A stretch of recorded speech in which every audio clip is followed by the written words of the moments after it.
This super wild card weekend picks with Chris Long edition of the Sports Gambling Podcast is presented by WynnBET. WynnBET is now live in Colorado, Indiana, Michigan, New Jersey, Tennessee, Virginia, and Arizona. For boosted parlays to in-game odds on every major sport, WynnBET has what you need. Sign up today to receive a $1,000 risk-free sports bet. Download the WynnBET app now or visit wynnbet.com and start winning today. We're also brought to you by Better Fantasy. Better Fantasy is a free-to-play app that lets you bet on all your favorite NFL player props for a chance to win awesome prizes. Download the app today over at betterfantasy.com/SGPN. That's betterfantasy.com/SGPN. We're also brought to you by PropSwap, America's marketplace to buy and sell sports bets. Use promo code SGPN on your first deposit to receive up to $500 in bonus cash. Head over to PropSwap.com or download the PropSwap app today. We're also brought to you by SoBet. Sign up to bet against your friends and join the social betting revolution at SoBet.io/SGPN. That's SoBet.io/SGPN. And of course, don't forget to download the SGPN app, your home for all of our free picks and podcasts.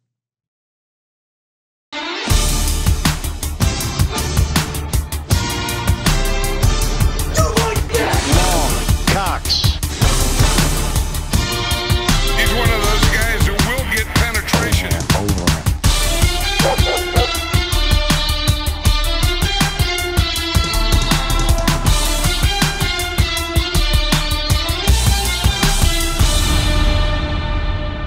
Ooh, welcome everyone to the Sports Gambling Podcast. I'm Sean, stacking the money green with my partner in picks, Ryan. Real money Kramer. What's happening, Kramer? Happy super wild card weekend. I feel like we're going to a monster truck valley. Super Monday night. Yeah, no, having the Monday night game is awesome. We got 2 games Saturday, 3 games Thursday, and a bonus Monday night football. We got a ton of podcasts coming. If you guys, if you missed it, make sure you check out the FFPC playoff challenge. We did a little draft there with our fantasy football editor and now managing editor, Adam Pelletier. That was really fun. And we're going to be giving away a free $200 FFPC lineup. Make sure you hop into our Slack channel, sportsgamblingpodcast.com/Slack to get the details on how to win that. But I'm jacked up for this episode. It's the playoffs. The Eagles are in. We just taped an amazing interview with Philadelphia Eagles Super Bowl champ Chris Long. I mean, yeah, Sean, it was great to see you reminisce with a former teammate. A lot of wheeze thrown around. I love it. Just me and Chris going back with a lot of wheeze and us's. I tried to do my best. I didn't want to come off like Chris Farley. Do you remember those old SNL sketches where he had his like cable access show and he would have super famous people on and he would just go, hey, like when they had Paul McCartney on, he's like, hey, remember that time you said let it be? Yeah, what was that like? So I think I avoided doing a complete Chris Farley in the interview, but we got that. We got a original song from Nagels Bagels about the New York Football Giants, and of course, locks, dogs, and teases. All right, enough messing around. Let's get it going.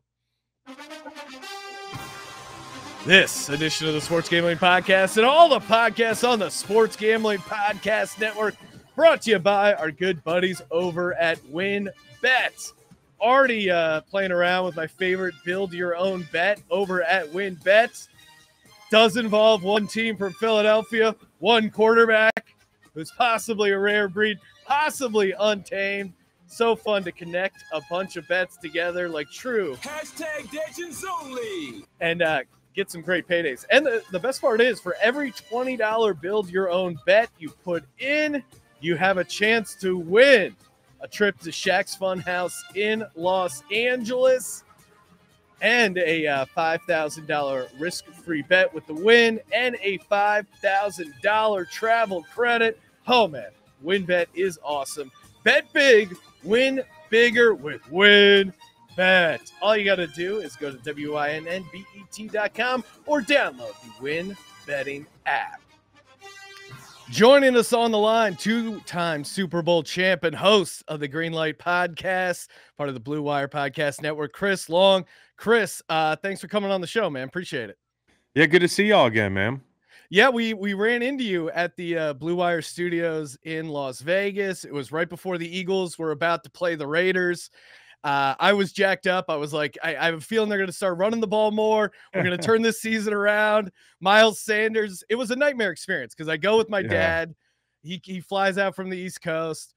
We're up 7-0. I had taken some edibles before going into the game. They were hitting right as we hit that first touchdown, and then it's all downhill from there. I left the stadium thinking like, oh man, Sirianni, maybe he is one and done. Yeah. Maybe the simple systems were idiotic. And then it's the season's completely turned around. How things change. I mean, certainly the schedule helps, but I also think with a big assist from Philly fans, you got Nick Sirianni developing as a head coach and kind of the way he goes about trying to win football games with this team. And I'm impressed. I mean, I am impressed. Like, I'm not saying they're going to go win the Super Bowl. I actually think they have a shot to. I mean, they're going to cover this weekend, but I actually think they have a chance to win. I don't know what I'm missing. Maybe I'm missing something big, but I think, this run of commitment to running the football is the best thing for this team. And it's also been a process with him of, like, the players buy into him. Like, they really do. Like, from the beginning, we heard, well, the media doesn't buy into him. The fans don't buy into him. But, like, I would consistently hear, even when they weren't great on the field early in the year, that players liked him. And so I knew he'd have a puncher's chance. And to hit that curveball and adjust is pretty impressive for a head coach. I can't really think of anything like this, especially in the NFL, where the entire fan base is screaming, run the ball. They actually run the ball. They completely change their offense, and it works. Now, Eagles fans, I feel like we're drunk with power because we basically drunk with power. We bullied our head coach, and it's working. Like, listen to us. We're right. There's one thing. They are drunk with power, and I don't blame them because they do have power. Yeah, drunk with alcohol too, and but like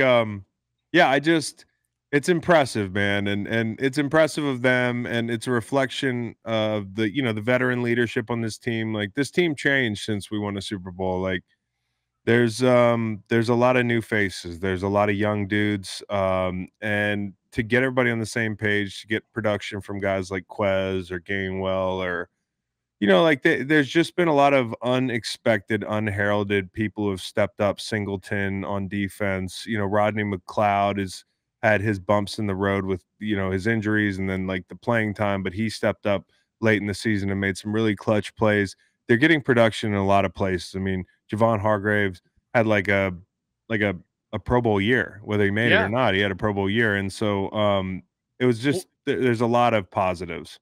What about Josh Sweat? I mean, I feel like that game against Washington, he was like kind of one of the biggest impact players there. He had a hell of a game as an edge rusher. The big question for him was, hey, can that knee hold out? And it seems like it has. What have you seen out of Josh Sweat? I like Josh Sweat, man. I always thought he was going to be good. I did not know how good, because it's kind of up to him, and it's also not up to him with his injury history. I mean, like, the knee is you never know. And that's why he didn't go like top 5, because to me, a healthy Josh Sweat is a top 5 pick. And so what you're seeing is great value in a guy that they got at a discount, and they took a chance on him, and he's developing, which is great. It's great when your players develop. I mean, it's like, it's something that we take for granted that players are automatically going to get better, but NFL coaches are not all created equal, and systems are not all created equal, and schemes. And so to get what they're getting out of him, for him to be like a real deal contributor and a weapon for us. I mean, I guarantee you when offenses are scouting the Eagles defense, there's a couple guys you got to take care of. And one of them is Josh Sweat, which is interesting to say. And I don't think everybody expected that. You know what, Chris, as a Giants fan, I take nothing for granted, and no players on the Giants have progressed under another man who, I was going to caution you. The players seem to like Joe Judge as well. But yeah, no, Sirianni getting it done. Oh, yeah, there you go. Maybe that's the key here. And hey, look, as I'm out on Joe Judge, as are the Giants. But yeah, no, I think just seeing the player development, that's the key. Like, that's the sign of coaching. Not to draw in my own coaching experience, youth soccer, but if I'm not making these girls better, it's on me. It's not on the franchise. It's not on the player. And that's the thing when we talk about draft picks all the time. Like, people are mad at Derek Barnett in Philly. Like, people are always mad at Derek Barnett in Philly. Nobody works harder than Derek Barnett to hone his craft. Nobody plays harder than Derek Barnett. He's tough. He's a fun teammate. He's a guy. As a fan, I like the fire. I think the personal foul penalties that stuff he can control. Yeah. But outside that, I'd rather turn a guy down than have to turn him up. But the point is like, all right, it's kind of like the maybe he's not the right example, because I don't think of a guy like that as a bust. Like, people love to use that word and throw it around. Like, he's been a productive cat that you got. Where'd they get him? In the middle of the first? Yeah, I think it was like the 14th overall pick. I think the expectations were maybe a little off those are never his fault. You know what I mean? Like, those are not the player's fault. Like, it's just like, people can be mad at Jalen Reagor the rest of his life, but it's stupid. Be mad at Howie Roseman. You know what I mean? Like, people could be mad at JJ Arcega-Whiteside, who, like, I feel like the whole arc, the character arc, ended the other day with that drop. Oh my God, yeah. But it's not his fault. It's not his fault he's not DK Metcalf. It's not Jalen Reagor's fault he's not Justin Jefferson. These guys are doing the best they can do, I guarantee it. And that's the league, is like, hey, listen, a lot of times we get mad at the players, but not the people who put them in positions to be disappointing to fans. And I've certainly had my moments where I've been super mad and pissed off at Howie Roseman for some of these picks and how they panned out, or eventually they turned out. But then you look at the team now, and we're in the playoffs. We have 3 first-round picks. We have a ton of cap space. It's kind of hard to kill the GM. I'm not. No, and I think Howie's hit on some things. Yeah. Like that. Like, listen, the Jalen Hurts thing, the Eagles have won that trade. Okay. Yes. Like the Eagles have won that trade officially now. There's also a lot of victory lapping to say, like, winning that trade doesn't mean you have your guy the next 10 years. I don't know. He's still got some proving to do, in my opinion. And, like, this weekend's going to go a long way. Like, step up here, we're going to feel real good about Jalen Hurts for the next few years. And I think developing him is going to be a key, because they've developed game plans to be more agreeable to a young player who's essentially a rookie. I mean, like, I don't even hold 2020 against anybody. Like, that's especially for rookies in that year. Like, it's hard to prepare. Howie did a good job with Jalen. They've done a good job with some of the free agent signings, some of the draft picks. I really like the kid from Louisiana Tech, the D tackle. Milton Williams. Yeah, you're sitting here in the first round, and despite some of those misses, and we haven't talked about Andre Dillard, who, has improved, but yeah, and that kind of epitomizes Howie. You miss with Andre Dillard, a first rounder, but then you bring in Jordan Mailata, a 7th round pick, a guy who's never played football. Now, Stoutland deserves a ton of credit for that. Yeah, he does. Turning a guy who's never played football into, like, a franchise left tackle. But it's crazy. He hits on the really hard stuff, but then misses on, like, first round guys that are, supposedly can't miss. Yeah, no, and you know what? It's also a tough city to be a decision maker and a GM, and, like, everybody knows football in that city, and everybody keeps track of things. It's not like you can hide. And so, I really think that hitting on Jalen Hurts and making Jalen Hurts the guy, especially in a year where, like, if he had continued to be inconsistent towards the end of the season, I think then we're having a big conversation about this offseason, because there's a big veteran quarterback carousel. I still think there's probably 1 or 2 quarterbacks who are gonna have first or second round type of careers out of this group. I just don't know who they are. That's the way this thing goes. But he's created some job security for himself by playing clutch and just, like, being a leader, being even keeled, adding what he adds with his legs, and kind of developing as a passer. Like, this has been a big stretch for him. It was absolutely crunch time, and albeit the teams aren't great, but he's done what he's supposed to do. And so now, like, he has a great opportunity to cement himself as the guy going in this offseason. You got to know how he's got ADD with this stuff. Like, oh yeah. Well, and it's like I think give him a beautiful. week. Give him a week. He'll be thinking about something else. It's So beau- like, it- go yeah, out and play. Get job security for yourself. and it's beautiful what happens when a coach says, you know what, we got this player. Let's try to make an offense for him. Not to say they're running the triple option out there, but they're definitely running something a little bit different in today's NFL. Again, drawing it back to my horrible Giants. I mean, Jason Garrett, perfect example of putting a square peg in a triangle hole, putting a square peg in a circle hole.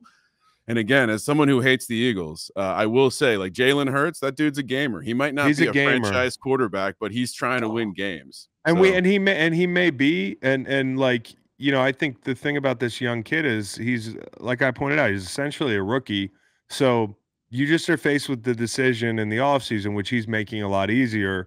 Hey, do we try something else, or do we stick with this kid and say, hey, we can develop him? Because he may not be a franchise quarterback right now, but he's damn close to kind of cementing himself as being that guy. And I think, this weekend, whether they win or not, how he plays in a big spot is going to go a long way towards endearing him to the city. And like, it's going to be hard to make a decision if you're Howie against the will of that city. Like we already talked about that city playing into, factoring into how you call games. Like if people are in love with Jalen Hurts, that makes it really hard. If it's a tie, and you're looking at something else, the tie goes to the guy that the city loves.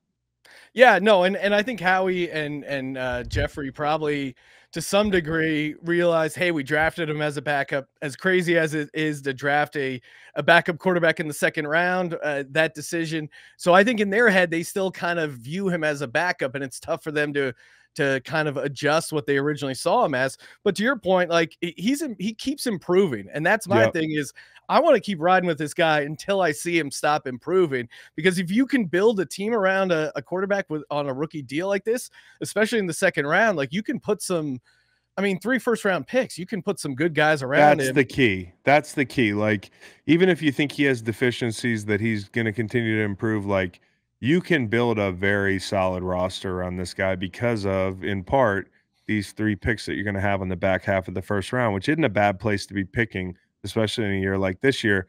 And if you hit those out of the park, like, he'll be a hero again. Like, there was a time here where some people are still like cool on Howie, but if he hits on these picks and continues to build around a guy who's developing, this team could be fun to watch for a couple years at least. Yeah, and you mentioned you kind of like them. I noticed on the win bet they're catching +8.5, +300 on the money line. Are you're feeling an outright win? Because to me, again, I'm a maniac, so my analysis is probably a little biased, but I think they match up decently against them. I think the fact that they play them before, I think Tampa Bay is pretty banged up. I think Gronk's going to be a handful. But what's your take on that game specifically, and especially like betting wise? Yeah, well, I think Evans had a big day the first day. I think Gronk's always a terrifying problem, but one of the biggest injuries that the Bucs have incurred has been Leonard Fournette. I mean, like, that's a guy who helped them kind of, win a championship down the stretch last year. Defense was big, but to have a run game, and one thing is Tom loves a dependable option out of the backfield, the passing game. To have that stuff, Ronald Jones is a real solid player, but that's a big loss. And I think the biggest loss in the passing game that could have happened might have been Chris Godwin. I mean, next to Gronk. I mean, like, Chris Godwin's not their best player, but he might be one of their most important players. And like, when you think about Tom and having that option in conversion situations, like gotta have it situations, and having Jules in New England, having somebody that he can really trust, I felt like he had that real trust with Chris Godwin. And so unfortunately, they're very banged up. You lose the guy that could take the top off the defense. Early in the season, the back end defensively wasn't great for them. This is not a superhero team. Like I've said from the beginning of the year, they're not the same team that they were last year, and they're certainly not the same team that they were when they beat the Eagles 28-22. And on the other sideline, the Eagles aren't the same team. So I think this game comes down to defensively for the Eagles. Can you be really good on third down? Can you harass Tom? Can you create? I mean, this is a cliche, rush with 4, right? Can you get pressure with 4? If they can do that, if they can be pretty good on third down, I think they have a chance to win this game. I really do, because I like our offensive line's chances. Anytime you got Jeff Stoutland with a chance to kind of scheme up a game plan to deal with rushers like Vita Vea, to deal with Ndamukong Suh, to deal with those two edge guys, and you get the tackles that can actually handle these guys. Like, I don't care who you put in front of Lane. I like Lane. Oh, yeah.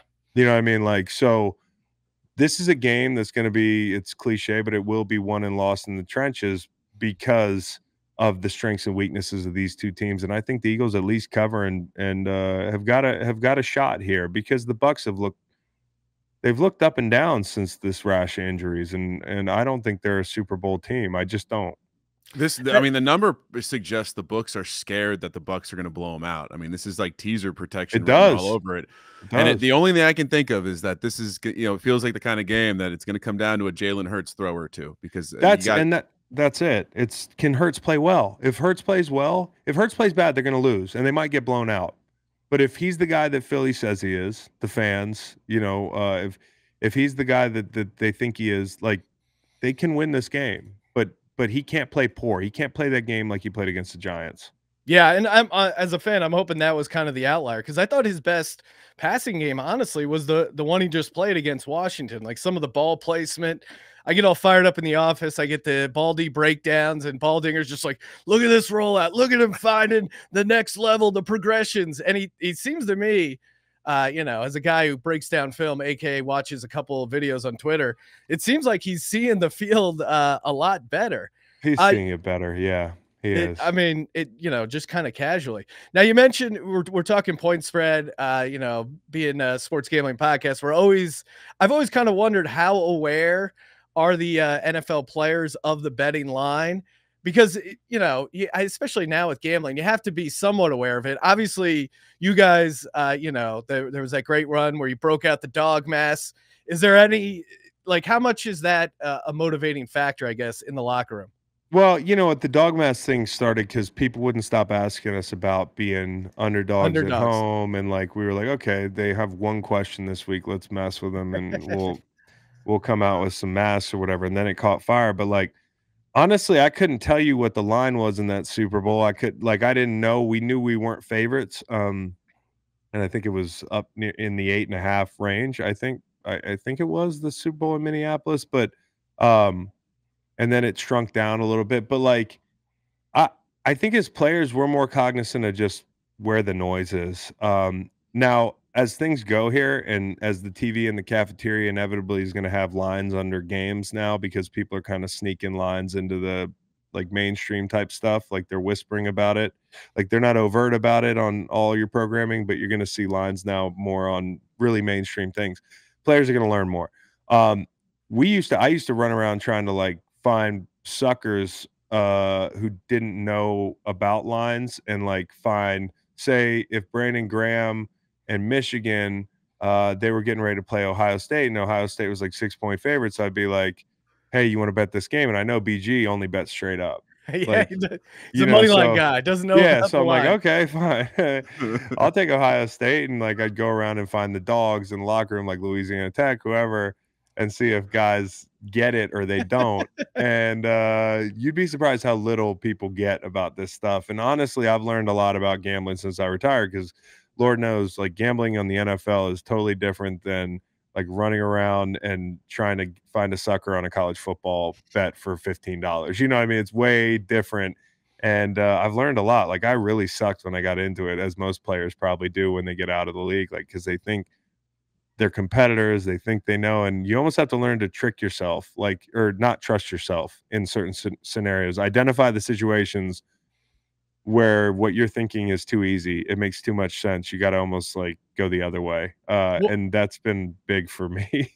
Yeah. Well, and honestly, probably knowing these guys personally and having inside information might actually hurt you in gambling, because, you're like, oh, I know that guy. This guy's going to be up for this game. And it kind of blinds you maybe to some of the other sides.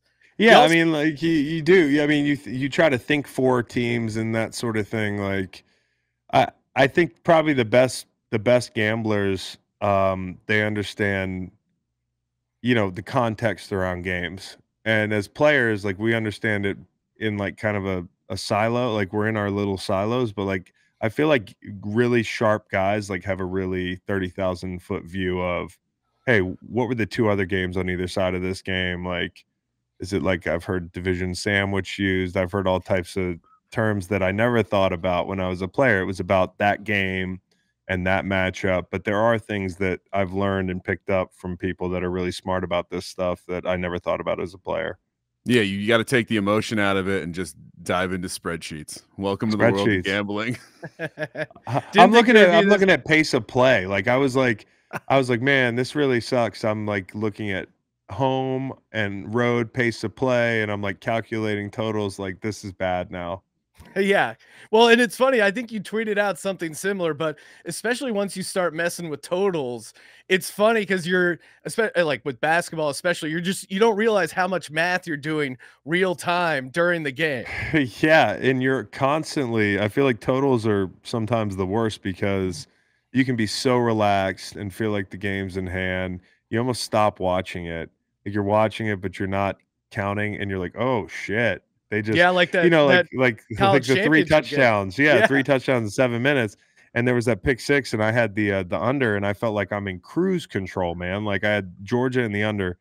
And of course that 2-point conversion was big because it allowed Georgia to cover then. And I thought I was in the clear, and then that kid picked the ball off. And Kirby Smart's like, get down. And I'm like doing math in my head. And by the time he's at the 10-yard line, I realized I still got it. But like, there is a lot of quick calculation. There's also a lot of making it possible in your head. Like, allowing yourself to continue to watch the game, like doing the math, like, well, if we get this and then it's not going to happen. Like, just realize when you lost the bet and try to hedge with a live line or something. It's my favorite is rooting for that pick six we saw in the Georgia game, which is like, all right, so I can still cover. I just need them to, in overtime, kick the field goal and then get a pick six so we can cover that 7-point spread. And it's like you end up being this, you catch yourself into this mode of like, oh, okay, a little bit of a junkie act there. If you find yourself rooting for overtime to get the cover, that's bad. It's cooked. I mean, I was on the Chargers -3, so I was rooting for overtime to get to that, and then maybe they'll get the cover.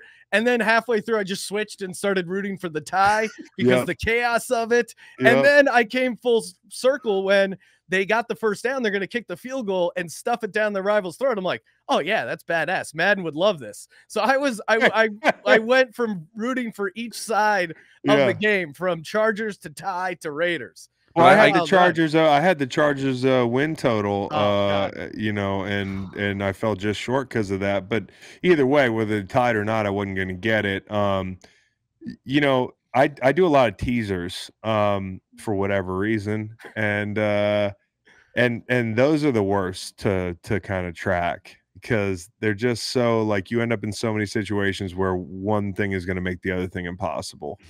You know what I mean? Like if you need the over and, it's just if anybody at home does teasers, they make the game a tough watch. The key, Chris, and I'm going to give you a compliment here because teasers are very sharp. You just have to play them the right way. Don't play teasers with totals. That would be my advice. Only sides. Yeah, and that's the problem is I've had a habit, especially in college football. I quit doing college football totals. Like I'll do it in the pros. But yeah, like you gotta try to pick the sides you like because the numbers inevitably disappoint you. And if you think about it, a lot of times, I mean, it's one touchdown, it's one pick six, it's one short field. It's like, it's much more predictable to figure out who's going to win the game. Yeah, no, and especially with the teasers, like there's this. Have you been introduced to Wong? Yeah, the Wong 7s and 3s. Yeah, I mean, like, yeah. So I kind of try to abide by that. Like, I don't see a lot of great opportunities for teasers this weekend, but inevitably I will because I'm addicted. So by the time Saturday comes around, all of a sudden you got a win bet, build your own bet you like to do with like a couple anytime touchdowns. Cincy. I like Cincy. I do like Cincy if I'm gonna tease something this weekend. I just gotta find a dance partner here. Because I think the Bills win this game. I do, and I might take them outright. I also like the over in that game. And I'm kind of wondering what I'm missing there. Yeah, Well, that's I the guess problem. When you have that feeling of what am I missing, you're probably missing something. The other game to tease, and it's going to be an unpopular one, is the Bucks. It's a classic Wong teaser right now. It is, but my heart, it's like I don't want to tease against my heart, and I actually like the Niners. I do. I like the Niners get outright. them up to 10 You could tease them up or to 9. 10, or 9, and then I actually a lot of people think it's going to be an absolute shootout, and it could be, but I don't hate the under there. The big thing that game is going to be the 4-man rush. I mean, not to think about it from a 2 defensive line centric situation, but San Francisco's weakness is in the back end, and if they can get pressure, I really like San Francisco. And another thing is Deebo Samuel is going to have some big plays. As good as Trayvon Diggs is, they don't tackle well on the back end. So give me San Francisco there. Cowboys and Bucks, I think, are kind of coming in riding a little bit off their reputation and maybe what they did earlier in the season. But I mean, getting back to the Bucks, they were down 14 points against that Jets team.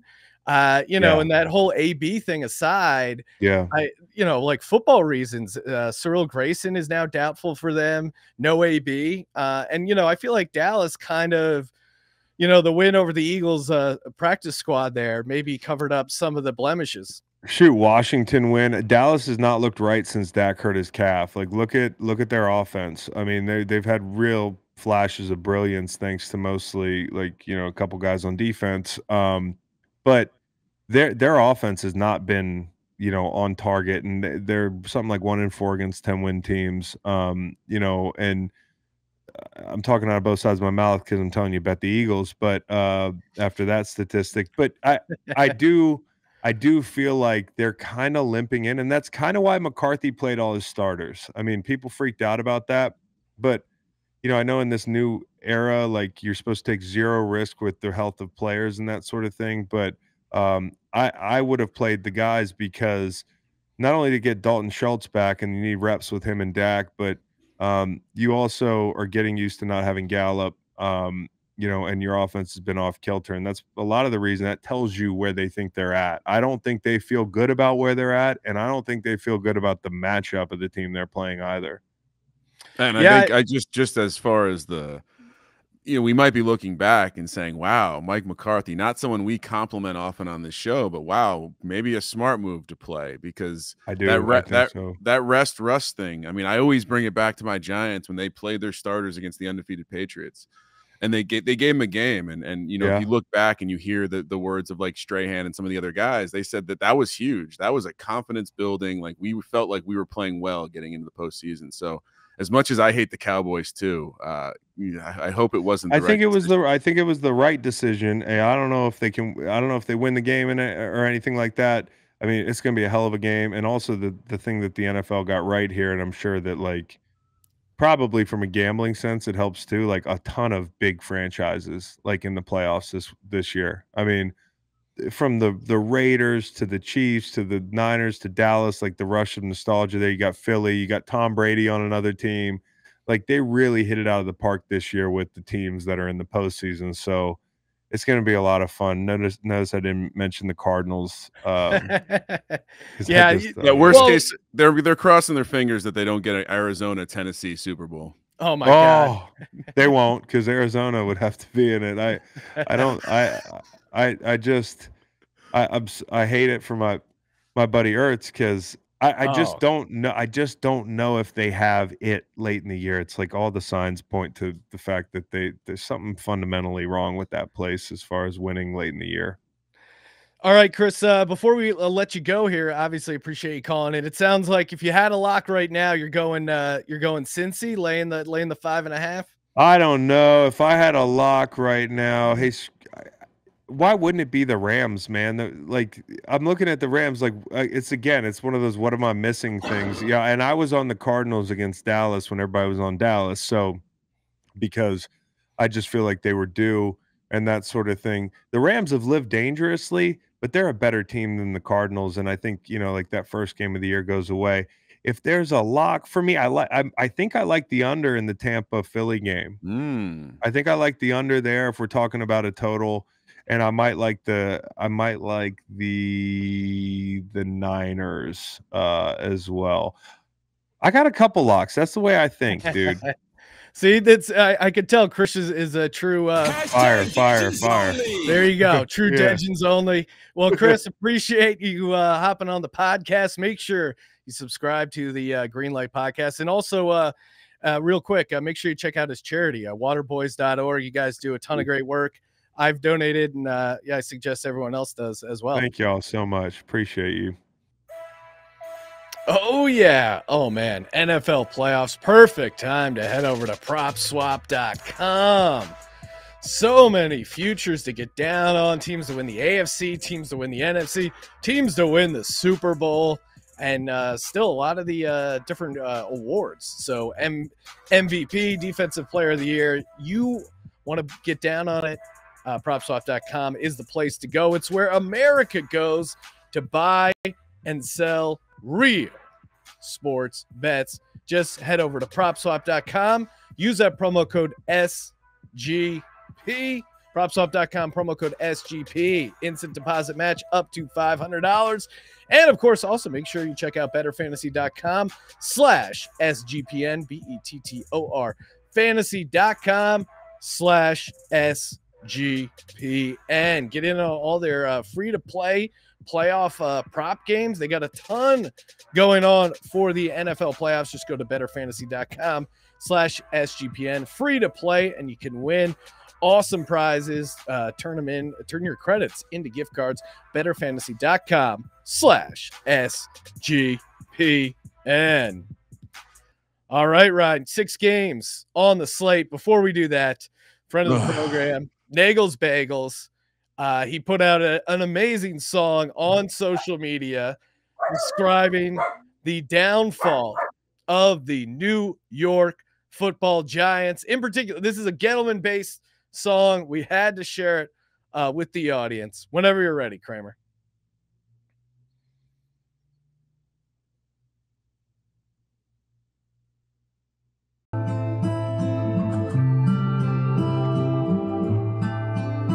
I heard the news we've been waiting for, that you were finally shown the door, 'cause you don't know how to build a franchise, do ya? Gettleman resigned. That's the funniest part. You traded picks, a third, a fifth. You signed Nate Solder, who is a stiff. The team's a joke, the fans are broke. Hallelujah. Hallelujah. Hallelujah. You have to see the visual of Nagels. Hallelujah. He's very into it. He's swaying back and forth. Oh, he's got another verse in him. For the new GM, some advice for you. Don't take a running back at number 2. A pass rusher and some linemen would behoove ya. Dave Gettleman, you won't be missed.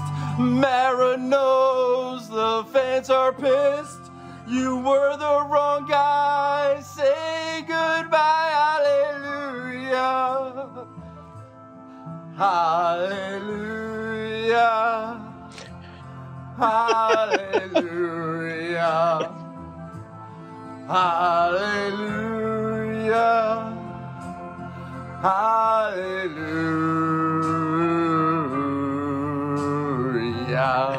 Bye-bye, Dave. Off the Cape Cod, you asshole. Oh, man. What an awesome way to end it. Awesome work by Nagels Bagels. Underrated musician and vocalist. All right, enough messing around, Kramer. Let's get to the games. Yeah, I mean, he's got 5 tools, that Nagels Bagels. Las Vegas heads to Cincinnati, 1:30 here on the West Coast Saturday. Alert the family members. We have super wild card games all weekend long. Cincinnati's laying 5.5, -240 on the money line. Vegas +195. 49 is the total. Last time these teams faced each other, Sean, it was a bloodbath. Cincinnati winning 32-13. Big emotional win for the Raiders. Short week coming off an overtime game. Lots of reasons to fade the Raiders, but John Madden and the spirit rides with this team. Derek Carr said the mission's not over. You will get penetration. Said the mission is not over. I know it's his first playoff start, but there is something about this team, the way that defensive line is getting after it. I know Burrow's a guy who performs well under pressure, but that's the blitz. I think if they can get pressure with 4, this could be a tough spot for Burrow. Sean, I'm interested to see which way you're going on this one, because my instincts say, as much as I like Cincinnati to advance in this game, this line is too big. Yeah, it is. It is weird because we were talking with our new best friend Chris Long here, and he was talking about putting Bengals in a tease, and I definitely like the tease. The 5.5 is a hair scary. And you said get pressure with 4. I think it's get pressure with 1. I am pretty concerned that Max Crosby, I mean, this is a guy who could just single-handedly wreck this game. You also mentioned quarterbacks making their first playoff start. Of course, both Derek Carr and Joe Burrow making their first playoff starts. I think they're 6-16 against the spread since 2002 as favorites. Road underdogs have done better, 8-10 against the spread. So, the trends would suggest Derek Carr here in a better spot, at least to get the cover.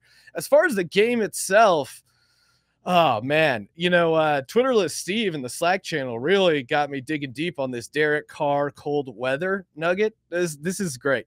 Derek Carr for his career in games where kickoff temp was 37 degrees or less, 0-5, never scored more than 17 points. One game only with a passer rating over 78. And you talk about the Madden angle. I don't know what Madden's widow is planning on doing for the game. If she's going to the game and she's going to bring her own torch, I'm seriously worried about this. But this Bengals team right now just seems to be peaking at the right time. And for the Raiders, it feels like getting in was kind of their Super Bowl, right? Like, wasn't that Super Bowl we saw Sunday night to close out the season? I mean, the way they ended that thing, and that was 5 quarters, almost 5 entire full quarters of tough physical football. I mean, you saw how gassed that defense got in overtime and in the fourth quarter, just defending, Herbert. And Herbert was just going up and down the field. That was like a 17-play drive where he's averaging only like 4 yards. It was just incomplete, 4th and 10 completion. I feel like that physically, emotionally, that's got to take a toll on you. And now they were the team that last played, and now they have the earliest kickoff playing against a well-rested Bengals team that, again, is peaking at the right time. Joe Burrow, the Chase connection's real, but even like T. Higgins, I mean, he's averaging 11.4 yards per attempt on these last couple of games. He's just been going off. I got to take the Bengals here, although I'm worried about like a 28-24 type game, but I'm on Cincinnati here. The last thing I'll add is I think Darren Waller is going to pose a pretty significant threat to this Bengals defense. We've seen what guys like Mark Andrews can do, and he's on that level. And I feel like it's not a huge part of the storyline. He didn't do much for our ETH team this year, Sean, but when he was at his best, he was really making it hard to guard Hunter Renfrow as well. And so I think the Waller Renfrow connection could be an interesting one. I'm scared of the small sample size cold weather trend as well. But I'm a John Madden guy, and some things are not explainable, and everyone's going to talk about how tired this Vegas team is. Well, what I might say is, hey, there might be a little rust up there in Cincinnati. Classic rest versus rust. I'm gonna lean into the rust angle, and I'm gonna take the Raiders plus the points. Although, if you put a gun to my head, as we often do, I would probably pick the Bengals to advance. But the more that I think about it, especially in the context of FFPC, Sean, I'm getting a Waller lineup together. I might even get silly and get a Josh Jacobs lineup together. I'm just more and more. This is going to be the team that doesn't make sense, and then they get their ass handed to them in the second round. but I think in the first round, I like them as a dog. Well, again, they are kind of playing with house money. Their last playoff win for the Bengals comes all the way back on January 6, 1991. I think I mentioned this on a podcast, but basically, there's a fun nugget.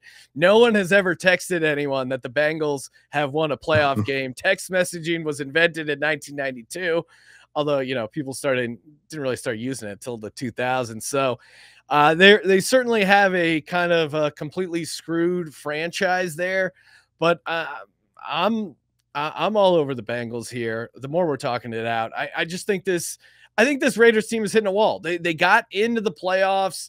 They got, Bisaccia enough to consider him as the head coach. It was a great run.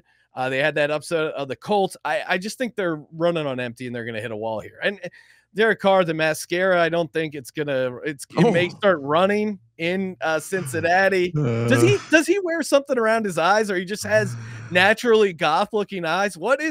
Am I crazy? Because I look at his eyes and it seems like there's stuff.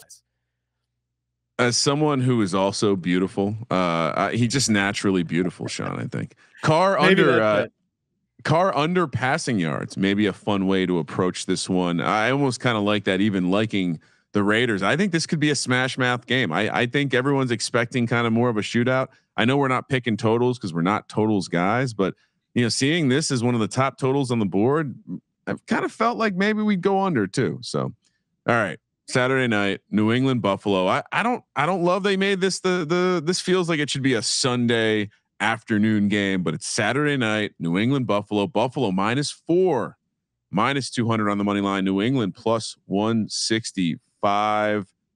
44 is the total.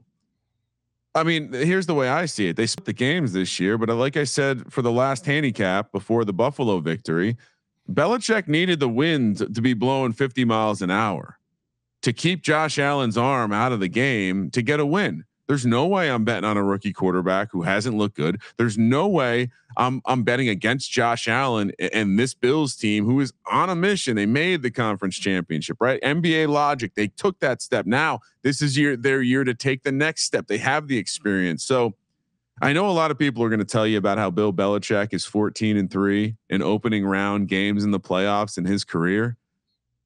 Tom Brady was involved in a lot of that action, Sean. Yeah, how many of those games didn't involve Tom Brady? And again, Zero. the handicap may seem a little simple, but just let's look at the quarterback position. One, you have Josh Allen, who's finally kind of dialed in, and they figured it out when they destroyed the Pats the last time they played. They were just like, "Hey, Josh Allen's our best guy. We're going to keep the ball in his hand the entire time." But on the other side, Mac Jones has not played well in that win against the Bills. He threw the ball 3 times. And then even in the loss, 14 for 32, 0 touchdowns, 2 interceptions. I mean, I don't know. The other thing is, as far as cold weather, Mac Jones admitted he doesn't like playing in cold weather. You saw him in that goddamn scuba suit. I'm fading anyone that's coming in a scuba suit. Scuba Mac is not getting it done. And I think Devin Singletary could have a massive game. They really figured out that when they get Singletary going as well with Josh Allen, they're dialed in. And the Patriots defense relies on, hey, we'll just take your best guy out. Who is that? Are you going to throw everything at Diggs? Then I think Beasley, Knox, Singletary are just going to eat. Like, I don't think there's really an easy way to slow down this Buffalo Bills team unless it's crazy wind. And we're not seeing that in the forecast. It's going to be cold, slight wind, but nothing that should destroy the passing attack of the Buffalo Bills. And this Pats team, again, this getting into the playoffs with a rookie quarterback, I think is kind of them succeeding. When was the last time a rookie quarterback won a playoff game, Sean? Little trivia question. Oh, that's a good one. Geez. I don't know. I don't even know who to guess on this. I mean, Big Ben, but that's probably too far back. Someone's done it between now and then. Andrew Luck. It would take someone to be unlimited to get that kind of business done. It was that 2012 season. We remembered it so fondly. They losing to that Falcons team, seeing him at the press conference and just being like, God damn, I'm betting on that team to win the Super Bowl next year. Russ Wilson was a completely different animal than Mac Jones is in this offense.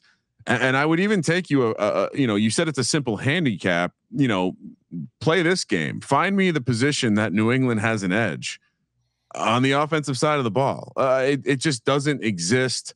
And to your point, your last point about Singletary, I think they know that New England is going to be a tough adversary through the air. And I think Singletary is the key here. I think he has a big game. And honestly, like if you're asking me which game, like a Saturday lock, I don't understand why the Bills are favored by less points than the Bengals. Like that to me is the story of this playoffs. Like to me, just using the transitive property and isolating these games, but I don't know why the Bills are shorter favorites than the Cincinnati Bengals. Yeah, that's I would imagine the public is with us here on the Bills at -4 right now over a win bet. Maybe you can get a 3.5, but it feels like public would be all over the Bills. But I'm not scared of the public, Ryan. I'm not scared of the public. Sometimes you gotta ride with old Joe Q public. A little ref nugget from Moonoff and his ref report posted over at sportsgamblingpodcast.com. Brad Allen is the ref. Home teams 9-6 straight up and against the spread.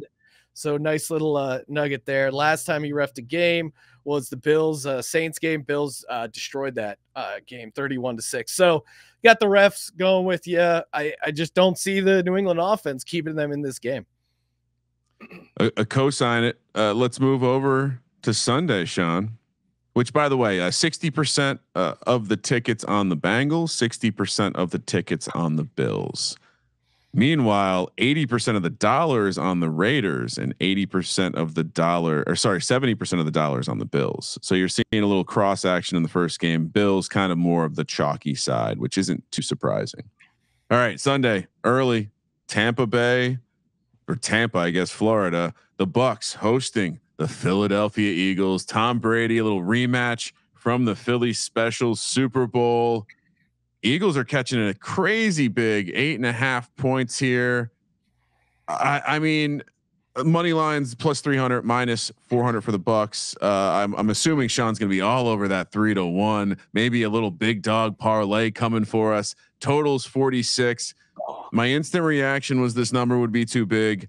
I said it. I guess 3.5. Maybe I was a little short there. I understand the matchups. I understand they played already. I understand a lot of these things.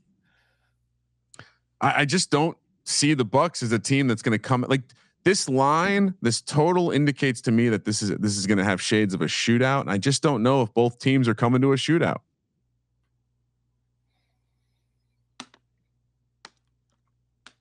Is that your take, Ryan? That's my take. I don't know if both teams are coming to a shootout. That being said, how do you lay the points here?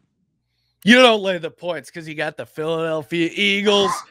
I mean, how are they this much of a dog? This is 8.5, 9 points. It's disrespectful. This team that played against them a month ago was a completely different team. In that game, they only ran the ball 9 times, 9 carries for the running backs. Like imagine that Eagles offense now. Finally, they're letting the big dogs up front push people around. We heard Chris Long, a man who's been in the trenches. He says this is a trenches game, and you have the number 1 rushing offense and the number 1 offensive line. I mean, I'm obviously nervous about playing Brady, but again, we've 1-0 straight up and against the spread last game against Tom Brady. I think we're in his head. He says every time he sees an Eagles fan, he thinks about that ball he dropped in Super Bowl 52. You should, Tom. And you see that dog mask right behind me, that poodle? That's because hungry dogs run faster. And speaking of running, Jalen Hurts, the designed run, will be back. That guy is a fucking beast. But Ryan, it's Philadelphia Eagles team. They're not just winning this game. Oh no, don't let us get hot. Why not us? Why not the Philadelphia Eagles? Nick Sirianni, no one believed in them. Oh, they're showing slideshows of goddamn plants in pregame. Yeah, well, the roots are starting to take hold. We got a goddamn tree trunk. okay? And like the mighty oak, we're going to be tough to take down. First, Tampa Bay, and then we move on to Green Bay. Aaron Rodgers, his long hippie haircut, he's already halfway checked out the door. What better way to stick it to management than by losing a game as a huge favorite to the Philadelphia Eagles and then the NFC Championship? Oh, man, what are we going to do? Come out to Los Angeles? Come out to San Francisco? Go back to Dallas? Whoever it is, it doesn't matter. We can win 1. We can win 2. We can win 3. And then when we win 4, we bring home the Super Bowl championship back to Philly. Imagine a parade with a rookie head coach that no one believes in. I'll be getting that tattoo of Nick Sirianni's head as a flower. Roots on 3. 1, 2, 3. Roots. Also, for the YouTube audience, I'm sporting my rare breed #untamed chain. That's right. That's the new dog mask. Fucking make us dogs. How dare you?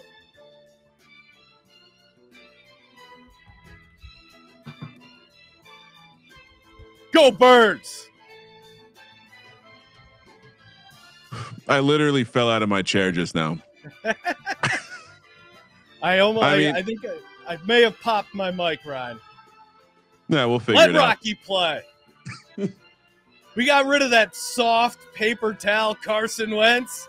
Hey, Carson, you can watch the playoffs where a real man is going to be quarterback for the Philadelphia Eagles.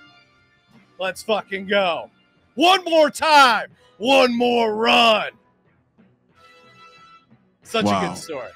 This team's bonded. Congratulations, Sean. Thank you.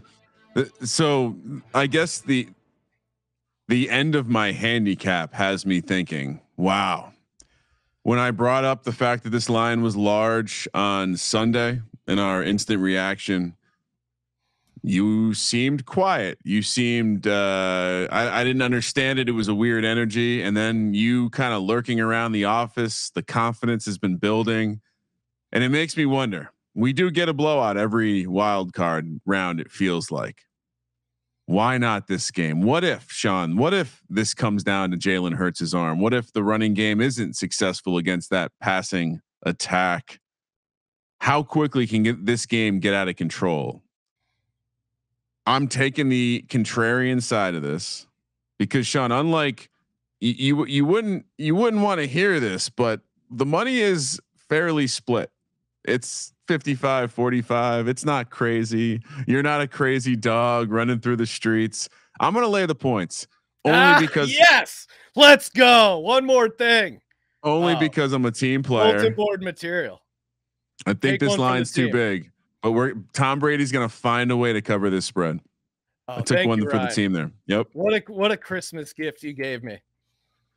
Afternoon, 1:30 on the West Coast. The 49ers of San Francisco, led by flat-brimmed Kyle Shanahan and Jimmy Garoppolo, head down to Big D to take on the Dallas Cowboys. Cowboys only laying 3 here, -165 on the money line. Niners +135. 51 is the total. I know we like Shanahan and Garoppolo as a dog, but I feel like this is a buy at a real bad price. As much as I hate the Cowboys, Sean, and it's been years since I've picked the Cowboys, this is insane to me to take Jimmy Garoppolo against that pass rush.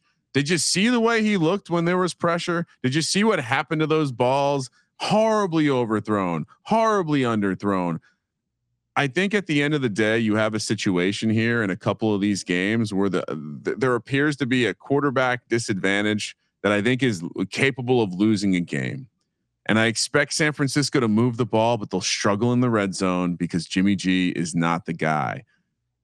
Maybe the Niners out tough them, but I think it's strange the Cowboys are only laying 3 points here, Sean.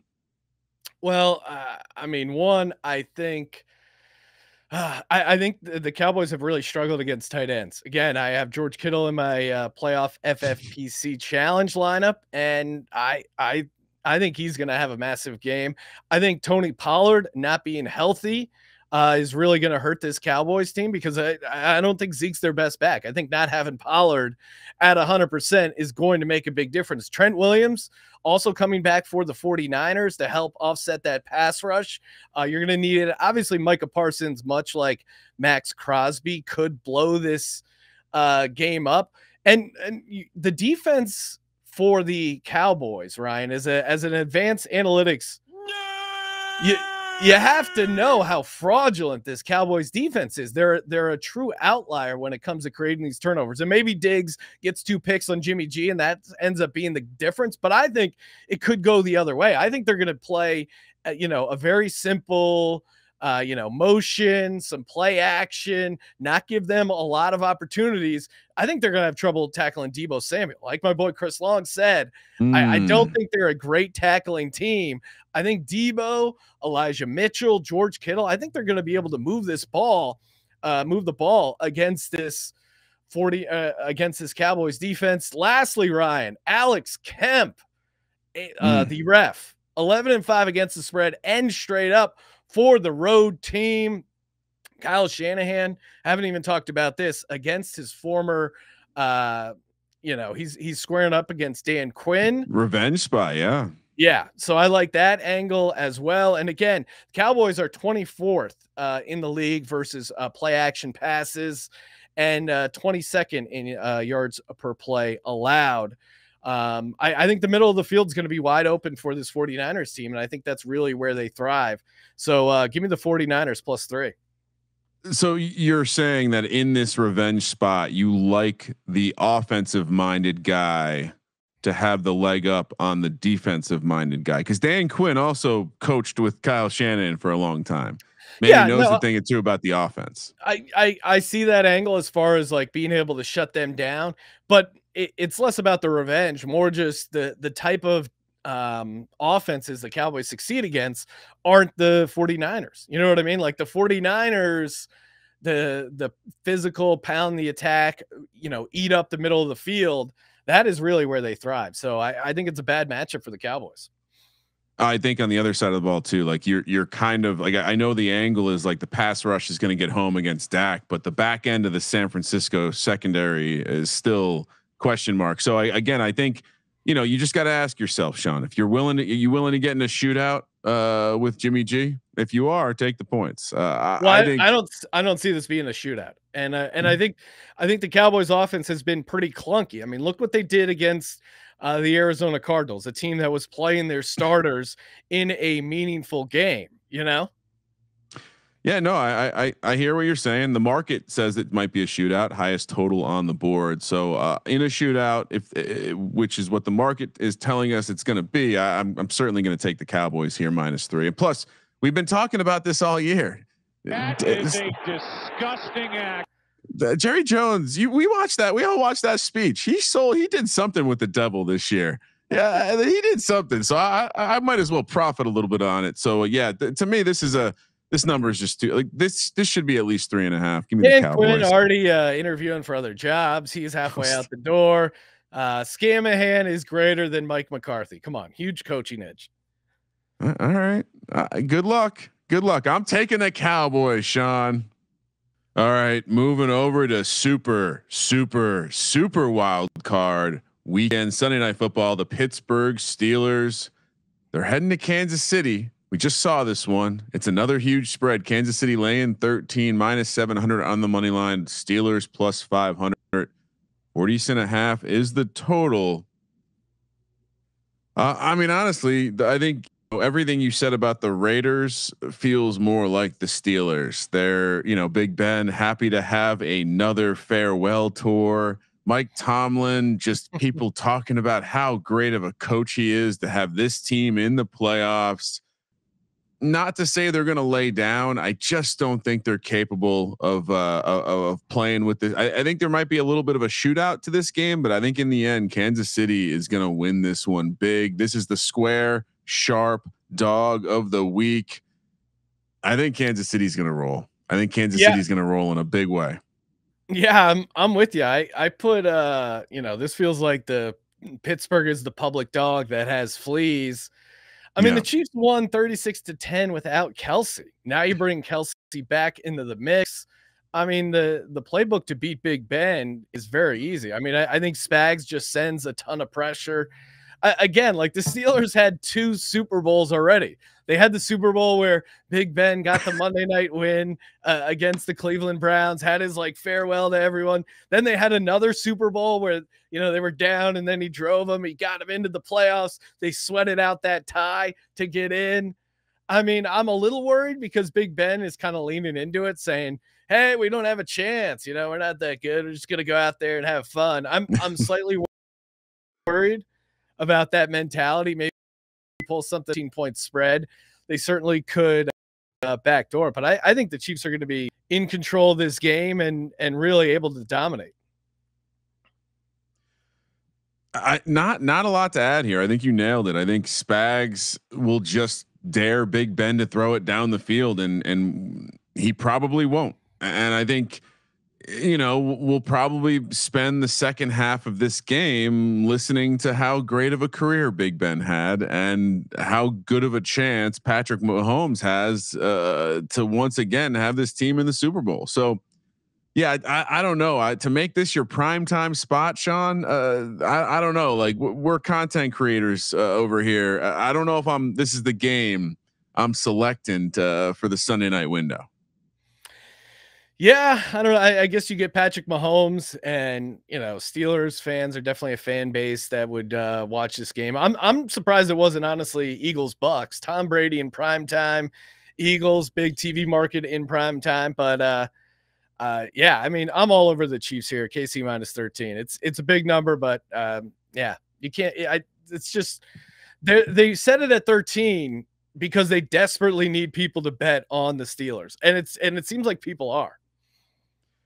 50-50, Sean. This is the most balanced game so far by tickets, and more of the money is on Pittsburgh. So, as to your point, some square sharps, some sharps, all the money coming to the Pittsburgh side of the table. All right, this is uncharted, just like Week 18, Sean. This is uncharted waters. We are heading to Monday night in a playoff atmosphere in the Mecca of football, Los Angeles. We just touched on this last week, but man, I'm curious to see who will have more fans at this one. The Rams laying -4, -200 on the money line. Arizona +165. 50 is the total. I mentioned earlier, I thought that the quarterback edge in the Dallas San Francisco game was enough for it to have been a bigger than 3 spread. Because I think in the playoffs, quarterback play matters. In this game, Sean, I know I was a Stafford guy early in the season, but he tied for the league lead in interceptions.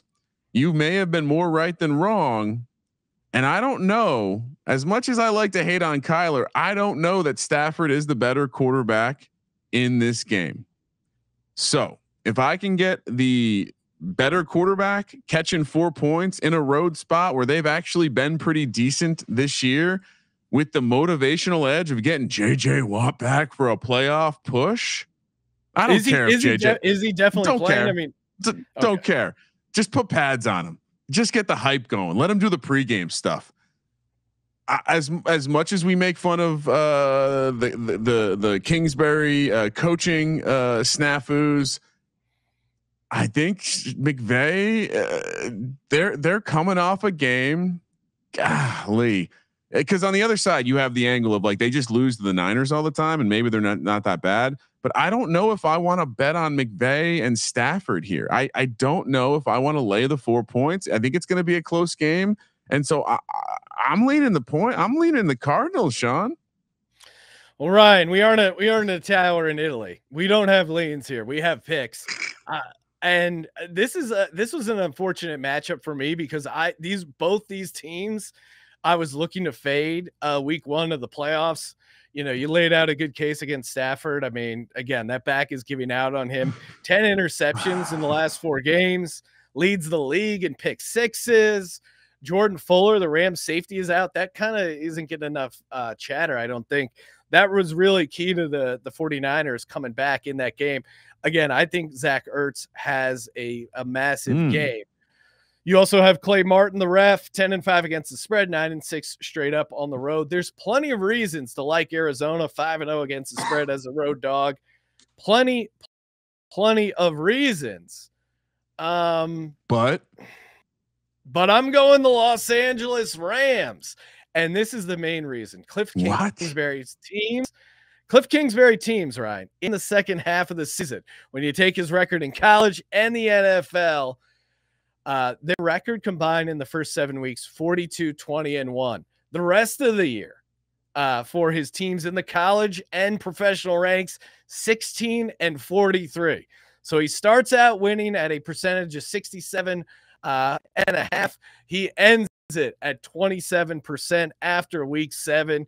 I just don't think this Cardinals offense is the same without DeAndre Hopkins. And again, the handicap is simple, but I don't know anyone in the secondary that can hang with Cooper Kupp. And, rare is it for a skill player to outshine the quarterbacks in a game like this. But I think actually Cooper Kupp is the best player on both teams. And I think he's going to be the difference in this game. He's going to have some yards after the catch, unlike Zach Ertz. That's going to be the difference in the game. I don't love the number. It feels a little high. But again, I'm not going to be that I don't think can win outright. And I just don't see the Cardinals getting this victory. Give me the Rams -4. Kramer, you're going Cards +4. I am going Cards +4. I think it's going to be a tight game, and I think in a tight game, I'm not quite sure why this isn't 3 points. So, give me Cliff Kitchens for the win here. I just think, like, again, if we come down to it, Stafford has been giving the ball to the other team, and if you do that in the postseason, small sample size, shrink the game, you're going to put a lot of pressure on yourself. And I wonder if that's not going to be the difference in this one. And to the Zach Ertz point, I don't know how the Rams stop him unless they put Jalen Ramsey on it. And at which point maybe Kingsbury shocks us and deploys a little bit of a vertical passing threat. I'm taking the points. This number should be 3. Yeah, and I also like Sean McVay coming off a loss, this Rams team coming off a loss. I think they have enough to bounce back against Arizona. Again, like the Rams are not a team I have going super far in the playoffs. I'm licking my chops to fade a Stafford-led team, but I think in this instance against this Cardinals team that's unraveled a little bit. I know they're better on the road than at home, but I just don't think they have it. I mean, that win against the Cowboys, I think, was a bit of a fluke. Maybe you're right. And maybe I'm just buying some fool's gold here, but the angle I like is what you said. Like, they're coming off that loss to Shanahan. Shanahan just has his number. So maybe I'm overvaluing that loss, but yeah, I think Stafford loses the game, Sean. That's the difference. No, and obviously I'm terrified of that. And I've been all over the fade Stafford angle from day one. And we're certainly seeing a little bit in the second half of the season. I mean, it's Stafford going up against a winning team, whatever. But I think this Arizona Cardinals team isn't your traditional winning team because they haven't been the same team in the second half of the season. They just haven't. So I think Rams take care of business. All right. Let's do it. Time for the Lock Dog Tease presented by SoBet.io. That's right, SoBet, the kings of social betting. It's very easy. You just lay down the gauntlet between your friends, your family. Kramer likes the Cardinals +4. I like the Rams -4. Just send them a little bet request. Connect your third-party payment options there. And next thing you know, you're doing battle. Going back to the golden age of sports gambling, mano y mano. Very easy to sign up. Get started today. Just go to SoBet.io/SGPN. That's SoBet.io/SGPN. Kramer, lay it on me. Lock, dog, tease, and bonus lock.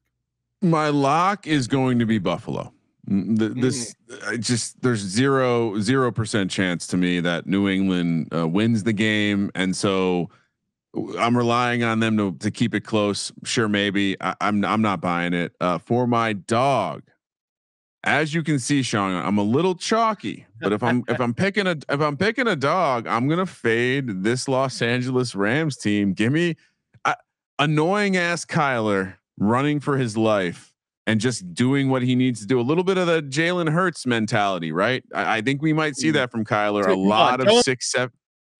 Don't compare rare breed to. Understood. I'd also, while we're talking about Arizona as a dog, I would also point to the futures. Arizona 12-1 to win the conference, 20-1 to win the Super Bowl. It just feels a little steep considering they're a relatively short dog this week, comparing to the Los Angeles odds. That is. Tease, I guess I'll take Tampa down to 2.5. Oh man, just like the books won, huh? I'll take. Give me the Chiefs laying a touchdown, and I will. Let's bump the Vegas Raiders up to 11.5. Ooh, okay. We got to get our shit going, man. What's your bonus lock? And if we must have an additional lock, oh, Sean, this could be a first. Give me the Dallas Cowboys -3. That is a disgusting act. Right, you're gross. I'm fully clear right now. Everything's right, and this is just an absolute smash spot. Oh man, could not disagree more. All right, that's going to be good for one of us. Okay, for my lock, really love the Rams here. I'm going Rams. It's a fate of Cliff Kitchens. That first half and second half stat is really what's swung me. For my dog, I'm supremely confident in the Philadelphia Eagles. However, the mojo that they've been on, it requires me not to put them in the lock, dog, or bonus lock. Big dog parlay is a separate entity, but I will go with the 49ers catching plus 135 there. 49ers money line. For the tease, get KC down to 7. That feels about right. Cincinnati to win. And then let's see. Final leg of the tease.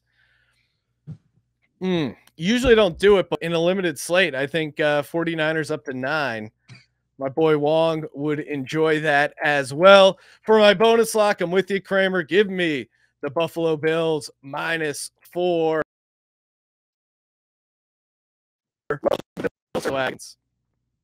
Yeah.